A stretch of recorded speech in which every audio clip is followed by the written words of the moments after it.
بسم اللہ الرحمن الرحیم۔ قیام، رکوع، قوما، سجدہ، جلسہ، پھر سجدہ اور سجدہ سے قیام۔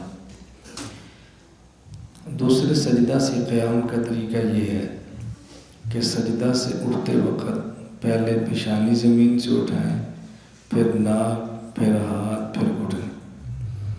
جس طرح ہم سجدہ میں گئے تھے تو پہلے گھٹنے، پھر ہاتھ، پھر ناک اور پھر پیشانی، اور جب اٹھیں گے تو پہلے پیشانی، پھر ناک، پھر ہاتھ اور پھر گھٹنے۔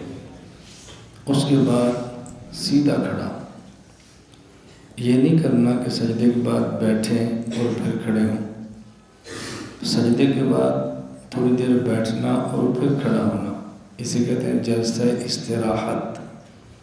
یہ جلسہ استراحت نہیں کرنا، سیدھا کھڑا ہونا ہے۔ حضرت ابو ہریرہ رضی اللہ تعالیٰ عنہ فرماتے ہیں، کان النبی صلی اللہ علیہ وسلم ینہض فی الصلاۃ علی صدور قدمی۔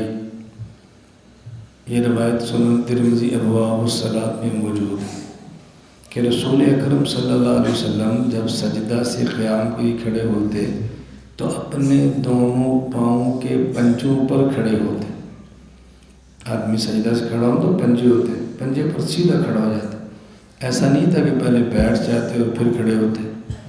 جب آپ سجدے سے سیدھا کھڑے ہوں گے تو پاؤں کے پنجوں کے اوپر وزن پڑے گا، پھر سیدھا کھڑے ہوں گے، یوں کھڑے ہوتے تھے۔ حضرت ابو مالک اشعری رضی اللہ تعالیٰ عنہ، وہ جب نماز اپنی قوم کو سکھاتے، دیکھیں ہم نماز پڑھنا سکھا رہے ہیں نا، یہ صحابی کا طریقہ ہے، لوگوں کو نماز سکھاؤ۔ کبر، اللہ اکبر فرماتے، فسجدہ، پھر سجدے میں جاتے، ثم کبر، پھر اللہ اکبر فرماتے، فانتہض قائما، سجدے سے سیدھا کھڑا ہو جاتا۔ سجدے کے بعد بیٹھنا اور پھر کھڑا ہونا یوں نہیں کرتے تھے۔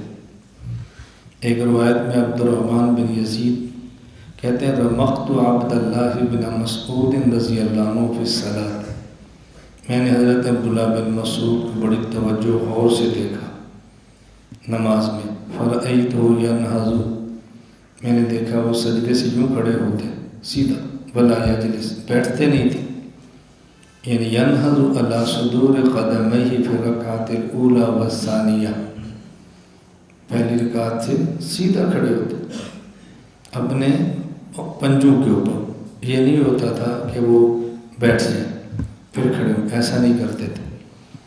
نعمان بن ابی عیاش رضی اللہ عنہ فرماتے ہیں، ادرکت غیر واحد من الصحابہ رضی اللہ عنہ، میں نے کئی ایک صحابہ کو دیکھا، کئی ایک صحابہ، ان کا عمل کیا تھا، اذا رفع راسہ، جب وہ اپنے سر کو اٹھاتے، من السجدۃ فی اول رکعۃ والثالثۃ، پہلی اور تیسری رکعت میں، قام کما ہوا ولم یجلس، سیدھا کھڑا ہو جاتے، بیٹھتے نہیں تھے۔ خلاصہ یہ ہے کہ جب سجدہ سے رکعت مکمل کر کے کھڑے ہوں تو بیٹھے نہیں، بلکہ پاؤں کے پنجوں پر بوجھ ڈال کے سیدھا کھڑا ہو جائیں۔ ممکن ہے کوئی شخص آپ سے کہے کہ بعض روایات میں رسول اللہ صلی اللہ علیہ وسلم سے بیٹھنا ثابت ہے۔ ہم کہتے ہیں یہ اس دور کا مسئلہ ہے جب رسول اللہ صلی اللہ علیہ وسلم کا بدن مبارک کچھ بھاری ہو گیا تھا۔